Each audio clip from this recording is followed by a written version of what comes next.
Good evening. I'm Tom Ramsewer, President of the Stanley County Chamber of Commerce, and I'd like to welcome you to another edition of Stanley Business Review. And today I'm pleased to have as my guest Elbert Whit Whitley, Mayor of the City of Albemarle. Welcome, Mayor. Thank you, Tom. Glad to have you with us. Yes, sir.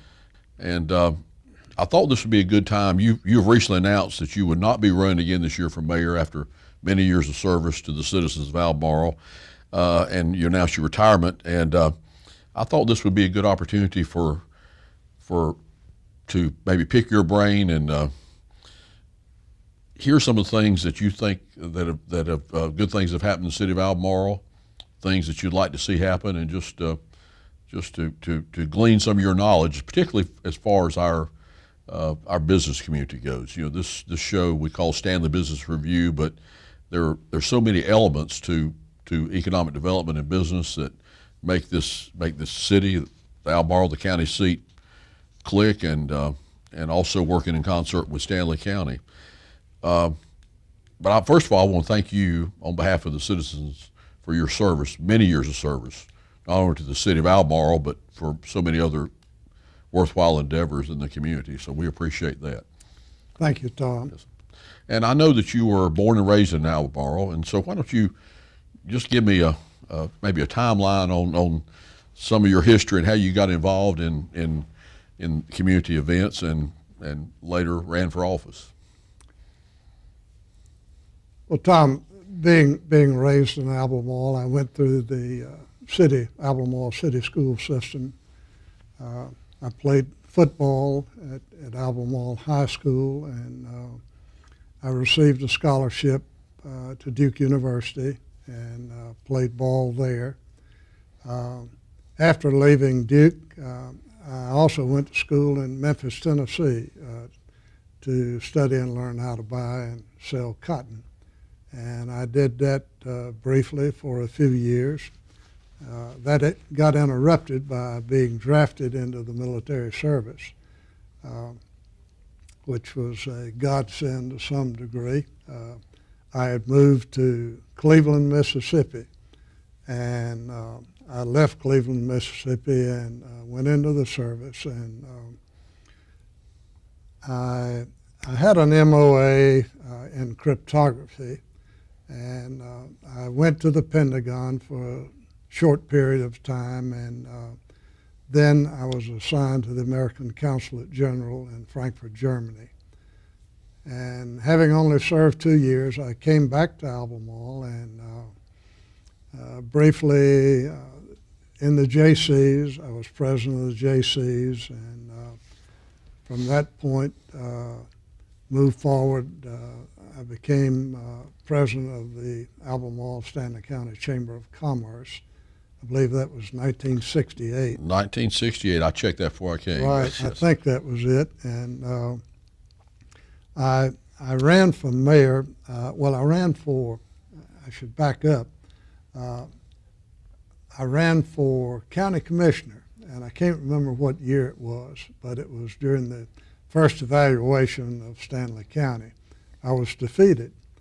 And I later ran for the City Council of Albemarle in 1965. I served there for 4 years until, from 1965 to 1969.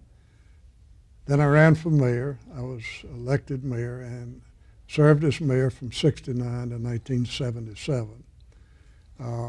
Once again, I retired at that point. I stepped down because I reached a point in life when I needed to make a living for my family. And it's hard to do that while serving as mayor because it takes an awful lot of time. And so in 2005, I ran once again. The previous mayor, Roger Snyder, had passed away, and I was asked by a number of people to run again, and I did. And I have served since 2005, and this will be my last year. I'm stepping down once again, and it will be in November when I step down. But there has been a lot going on during that period of time in my life. As far as accomplishments in serving as mayor, things have really changed because back in the 70s, when I was mayor, we had a bond issue for a new sewer treatment plant. And that was something that was badly needed back then. And I can remember going around all the civic clubs begging for support of that issue. And it passed, and we built a new sewage treatment plant. Ironically, just recently, that same plant was reconditioned and brought up to date by spending another $2 or $3 million on that sewage treatment plant. So a lot of what I have done has to do with infrastructure. The city also has a landfill that has in it close to 500 acres. And we have brought that landfill current, and according to Diener, the state of North Carolina oversees that, and we have put in a new liner at that landfill. Just that new liner was $1,800,000. And not to interrupt you, I was just thinking, our Leadership Stanley program every year, that we do a land use day. Darren Pressler works for the city, takes us on a tour of the landfill, and people are just blown away how efficient and clean it is. And if folks haven't been to landfill lately, they really ought to go take a look at that. What a great job y'all have done on that. Well, Darren and his crew, they do a great job, and but the landfill is very important, and the guidelines by the state for the landfill, they're very strict, and we adhere to that 100%. The water treatment plant, the one on Highway 52 was the first water treatment plant. It was put in the late 40s when it was built, and it pumps raw water from the Baden Lake all the way to Highway 52. That plant is now being upgraded. We're having to put in a holding basin to get rid of the water, or to hold the water so we can get rid of it, that flushes out the filter system. That is a new requirement by Diener, and that in itself is $1.5 million project. So a lot has gone on, and of course we're fortunate in having the Tuckertown water treatment plant. That was built really when Roger Snyder was mayor. The city at that time was using about 10.5 to 11 million gallons of water a day, and that was a max of the Highway 52 water plant. So the need for building a new water plant became very necessary. But about the time that plant got finished, the textile demise came about, and there we were with a brand new water plant and nowhere to use the water. Nobody to pay the bills. Too. Right. And so, but now that plant is paid for in full. That has been roughly 20 years ago when that plant was built. We refer to it as the new plant. Right. But we serve Stanley County in a lot of areas. We serve water there. We serve water to Pfeiffer North Stanley water line that goes up to New London in that area. We also serve directly the City of Albemarle. We serve their water also. We have just recently entered into a venture with Kannapolis and Concord. And as we speak today, we're presently installing the water line from Richfield all the way to the county line, to Cabarrus County, going into Concord and Kannapolis. That line will carry a minimum, to begin with, of 2 million gallons a day. And then as Concord requires it, it will go up to 5 million gallons per day. That water will basically come out of the Tuckertown plant. it can come out of both Tuckertown and Highway 52, the way the connections are. But there's been a lot going on from that standpoint. But like I said, my primary interest has been in the infrastructure for the city to prepare it, hopefully, for growth in the future. When we hit the 2008 mark, when I guess you would call it the Depression came about, we had just really gotten over the textile demise. Right. Because we had lost approximately 5,000 jobs in the textile industry in Stanley County. And we had just really gotten back on our feet in good shape. But once again, I think we're ready to go again. It's going to take us a while. The county has the Industrial Development Commission, and they're continually working hard, trying to bring new industry into to the city and to the county, but it is slow. It's a slow process, and well, the reason being primarily is that the competition is so fierce out there. Used to, we got all excited about a 1,500 man plant, and there'd be numerous cities across the state fighting to get that plant. Now when you have a plant that's got 50 or 75 employees, the competition is just as great. And you don't see, I don't mean to interrupt you, but you don't see the big game as much anymore, you know, and that kind of leads, if you don't mind, I was going to talk to you a little bit about economic development, but that's a good lead in as far as infrastructure goes, because you mentioned textiles. I grew up in Concord, and of course, Concord, Kannapolis textiles, everybody worked in textiles, and same way here with Wiscasset being Cannon Mills. And I was on the Social Services Board in Cabarrus County when Pillowtex closed. That they padlocked one night. We had to, you know, what are we going to do now? There's so many things came up. So you're right. Everybody in this area had depended on the textiles, and we're getting over it. I do think, though, that Stanley County is positioned, and Albemarle particularly being the county seat, positioned for some good things to happen. And I don't know that I can define what that's going to be. But I do think that the pieces of the puzzle, as I've said on this show before, you know, we've got a lot of great things going. We are in the Charlotte region.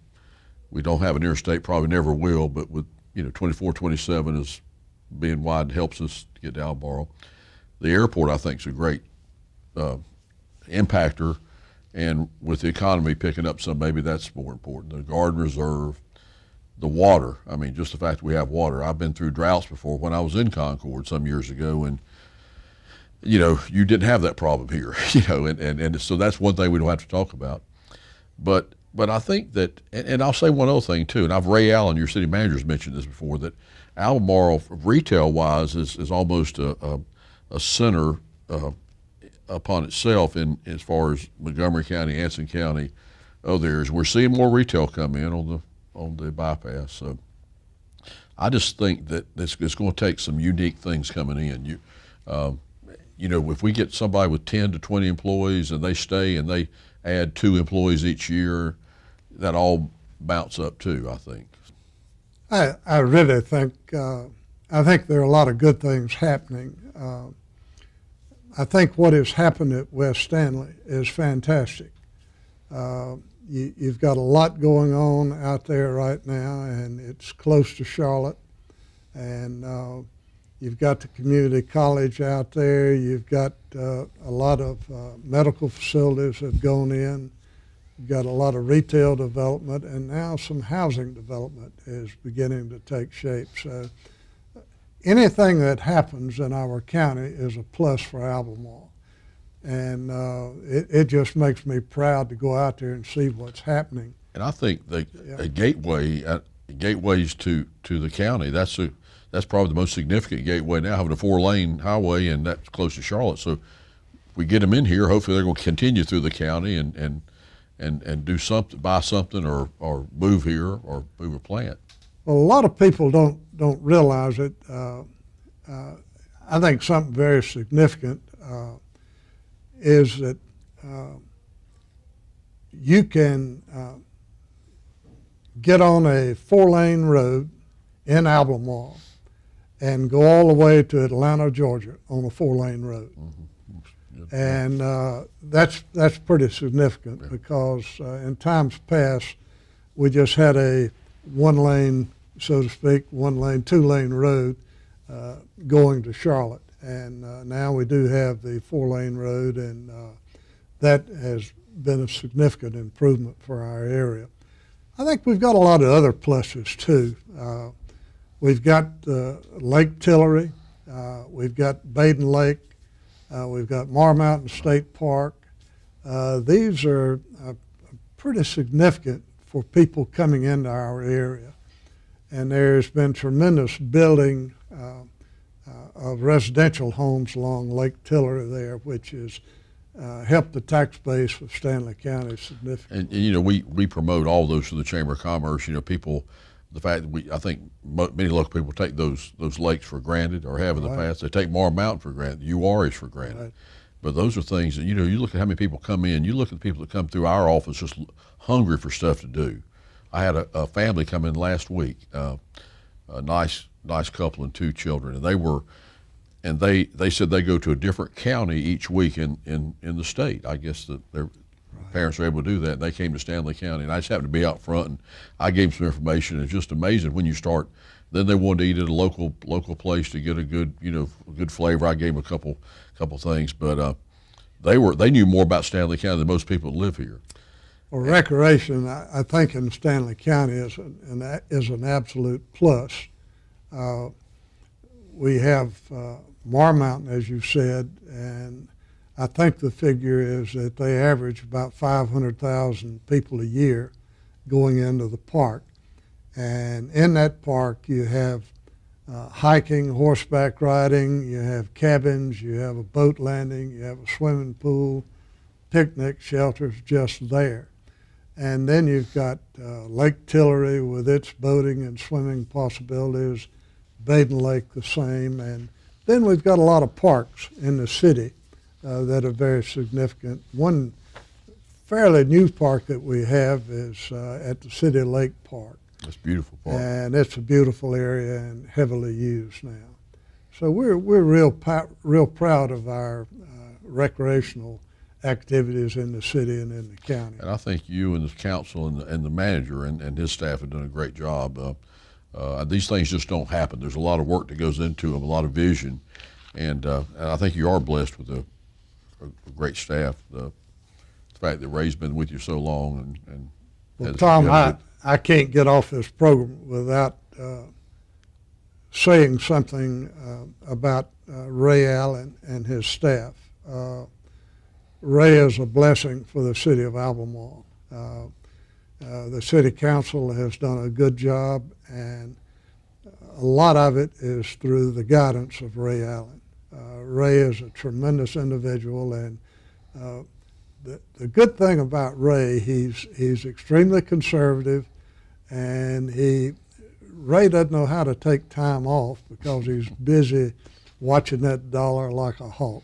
And well, just thinking about utilities, and I mean, you all have the Public Works Department has done a great job working with the recent trash pickup of the storms. I know you've had to contract some of that out, but that's seems to be going very well now too. And we had to contract it out because the folks that took the contract were basically the only ones that could provide the necessary equipment and manpower to do the pickup and the disposal. They have come in, they have 6 massive trucks with, I don't know what you want to call it. The claws. The claws on the back that they can pick it up, the trash up with, and we've had massive destruction within the city, and I don't know exactly what the cost is going to be from the standpoint of putting electric lines back up and poles and plus picking up all the debris, but we're probably going to reach a total figure of somewhere around $2.5 million, including the destruction of homes and so on. But it has really been critical. It's been greater than Hugo, and it has really been an undertaking. But these folks that have come in, we had trucks also initially come in from Wilson and High Point, Wake Forest, Lee Electrical, Pike Electrical, and we had a lot of outside help come in to help get the lines back up and the power back on. I saw a lot of those trucks in. I want to skip around just a little bit, talk a little about some other things that you've been involved in, and we'll come back to a few more things on Albemarle. And that one thing we're proudest of in Stanley County also is education, and the fact that we have Pfeiffer University with the Heritage Campus here and the MBA campus in Charlotte is a great asset, and then particularly something you've been close to is Stanley Community College. And as a chamber exec, and when you were talking about the good things that we have to offer, I can't tell you how often I use both those, but particularly in workforce development efforts with Stanley Community College. And you served you just recently retired from the board there too, but you served on the board for 37 years, and 31 of those years as chairs. You touched on the Crutchfield campus a few minutes ago, but and I'll give you one more thought. I've worked in counties, well, particularly Rowan and Cabarrus, where two counties had to share a college. That's great as far as being able to have it, but it's us being able to have the college in our own county that we can make plans that are specific to the needs of our citizens, in many cases, is helpful. Tell us what you've seen on the college. You've been there since, I guess, the founding and seen what's come about, what that means to you. Tom, to begin with, I'd have to say, first of all, that Stanley Community College is pretty close to my heart. I have spent an awful lot of time here at the college, and I don't know of anything that I've enjoyed more. The college has a great group of people working at the college, and it has had for a number of years. When I came on board with the community college, we basically had two buildings. We had the Patterson building, which is basically the administration building, and we had a building behind it, which was really an auto body shop, and that was it. And but there has been so much growth at the college, and that has come about primarily because of the support of the county commissioners of the college and the state support of the community college.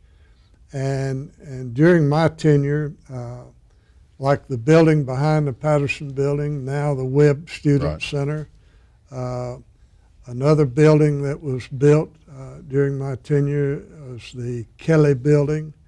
Another one that was built was the Whitley Technology building. And yet another Snyder where we are now. Building, which houses the library. And in addition to that, we built the campus at West Stanley. And all that has taken place during my tenure, and it really makes me proud to have been a part of it. And it has affected so many lives of people in Stanley County. And I think it, not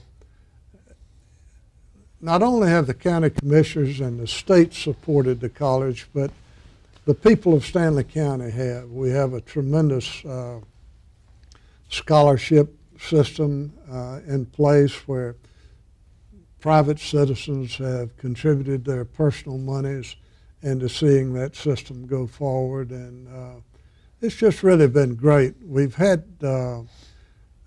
presidents of the college. It started off with Charlie Bird.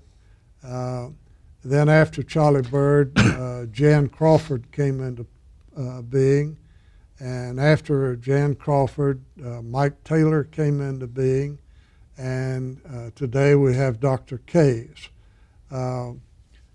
Each one of these folks as president have made a significant mark on the college itself, and really all for the better, because the college has just done extremely well over time. It's funny how the college works. When times are real good in the economy, the college is just sort of on neutral, and when times are bad, then the college increases in enrollment and in production. But it really is an offsetting factor in our economy. Well, particularly right now, I think with the economy and jobs, I think more students, high school students, parents, businesses are able to see the real benefit. I mean, before, and it still happens many times now, kids will say, well, I don't want to go to community college. They just don't realize all it's here, or I'll go there because whatever they might not have the goods to get somewhere else. But now it's seen as more the preference as far as if you want to get a job in 2 years and have some credentials that you can actually take to get a job. I mean, nothing. I don't diminish a 4-year degree, but in this economy, you better have something that gives you a skill. And what I see, I've just rotated off the Central Atlanta Workforce Development Board after being on there for a number of years. I enjoyed that. I mean, I can't tell you how well this college is thought of in this region, and particularly with some of the pilot programs that have taken place. And it's just with employers and the training, it's just I just think it's a great asset and will be as we continue to move forward too. I would mention two people that really come to my mind that I feel like I should mention in relation to the community college. One was Dr. Eddings. Dr. Eddings was basically the ambassador for the school, and during his lifetime, he really pushed the school forward in receiving scholarships endowed by the general public. And he himself endowed a great number of those scholarships, and just did a fantastic job for the goodwill of the college. Another person of note that has been very instrumental in helping the college is Ed Crutchfield. Ed Crutchfield being from Albemarle, and when he retired, came back and helped us start the building at West Stanley, gave us a very sizable contribution to get that off the ground. And now what he does every year, he has a scholarship program called the Rose Scholarship Program for women, and also the Webb Scholarship Program for men. And but he has really done an awful lot to help the school, and in doing so has brought others into the fold, so to speak.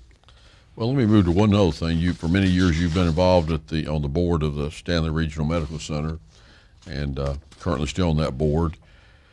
And with the recent news of the merger with Carolina Healthcare Systems, I guess I'd like to get your perspective on that. I know it was it's something that just announced recently. How do you think that's going to benefit healthcare, the citizens, and hopefully attract new folks here too? Well, Tom, I'd have to be real honest with you. I've been on that board for, 35, 40 years. I'm not sure exactly what the tenure time has been. And I have a lot of mixed emotions in that when the first hospital was built over there, I know people in the community, my family included, gave money to see that hospital built. And it was taken down, and then the new hospital, the one that we have now, we went through the same process again. So a lot of people had put money into the hospital, and that creates some mixed emotions on my part. But from the standpoint of health care in the community, I think it's probably the smartest thing that has taken place. because what has taken place in healthcare, standalone rural hospitals are struggling like you cannot believe. And several years ago, Stanley Regional Hospital went into a management, what they call the MSA, a managed service agreement with CHS. And that has been one of the finest things that has happened to Stanley Regional because it's helped us streamline a lot of things that take place within the hospital. They have had far more experience than we could ever have in that they have about 30 hospitals that they have merged with, and their experience is vast. Now that we had reached the point to where we had to make a decision, and that decision was to go forward and join with CHS, or CHS system. And everywhere that we went to see what took place with other hospitals, CHS had done a great job in promoting health care within that particular area. And that is going to happen here. They're going to put money into our hospital. They're going to create services that we do not have. And I think the citizens of Albemarle and Stanley County will be by far the beneficiaries of that. Well, and from a layman's point of view, I mean, I saw what happened when the old Cabarrus Memorial and then Northeast Medical Center, Right. the partnerships there. You know, we're positioned well enough. I mean, where we've got that, you know, close by with the main campuses in Charlotte, and we're in a perfect alignment with those other Right. campuses.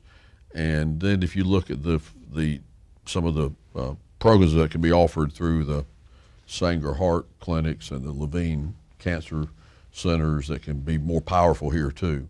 And then I think from what they said in the press release, but I think it's true, I think it can increase our employment in the healthcare industry too, as more doctors and clinics come here too, hopefully. Well, they have such a vast footprint, so to speak, of health care in our area. And for us to be in a standalone rural hospital, there's no way we can compete. I think I saw a while back that it is predicted that there's going to be roughly, I think the figure was 6 rural hospitals in North Carolina are going to have to close their doors simply because they cannot compete with the restrictions that are coming down with Medicare, Medicaid, and so on. The expense of operating a hospital is unbelievable. And the problem, one of the problems that we have here, and a lot of people don't understand it, from Medicare, Stanley Regional does not do the big surgeries like open heart, lung replacements, kidney replacements, this type of surgery. And that's where the big money comes in. And without that, you cannot survive. And because our stuff or our operations do not reach that point.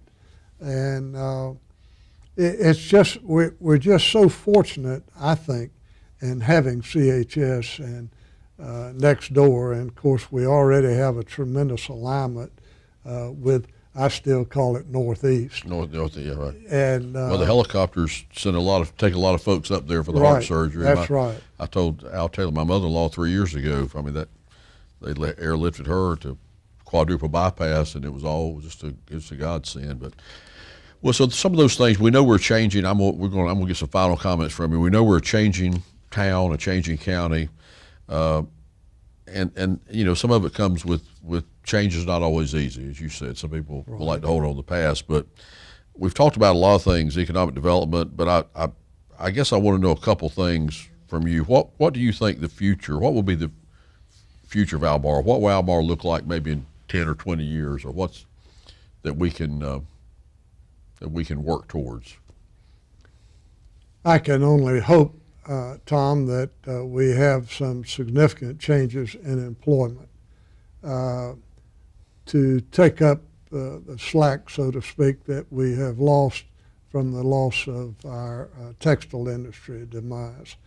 I think we're very fortunate to presently have at Baden, we have the Alcoa Business Park there.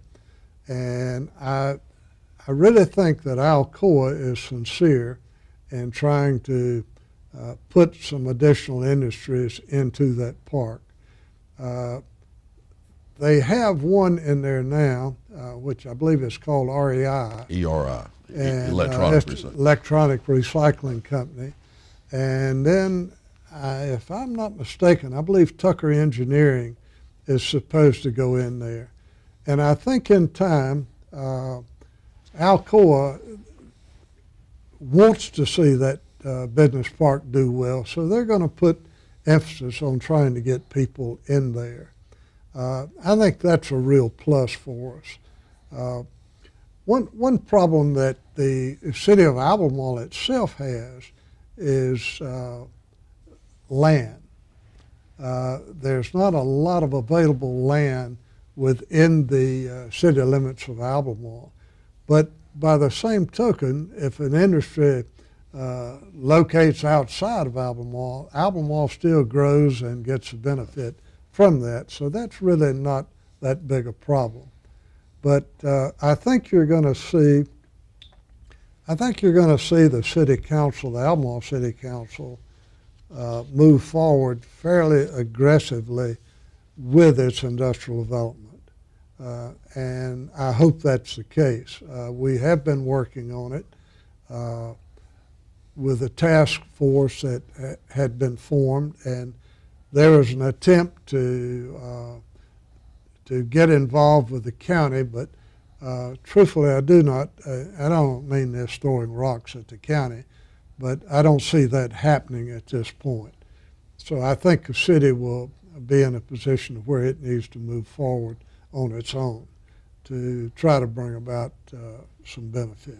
But I think that it's all good. I think whoever's, the more people can be involved in efforts. I mean, you don't want to splinter the efforts, but everybody working together, spreading the good news of Albemarle and Stanley County is good. Yeah, we want to work 100%. The city does with Paul Stratus Sure. and the county commissioners, Right. and hopefully that can be done over time. And for the benefit of all the citizens of Stanley County. Well, you've hit on a lot of good things I had on my list, and I appreciate and more. So I appreciate that, and I just as I approach my retirement soon, and at the chamber, I just want to personally thank you for the kindness and support you've shown me over the years, and you've been provide me wise counsel too. I appreciate it. I always need good background on things, so you've helped me on that too. So I appreciate it. Well, Tom, I'll pass it back for just a second.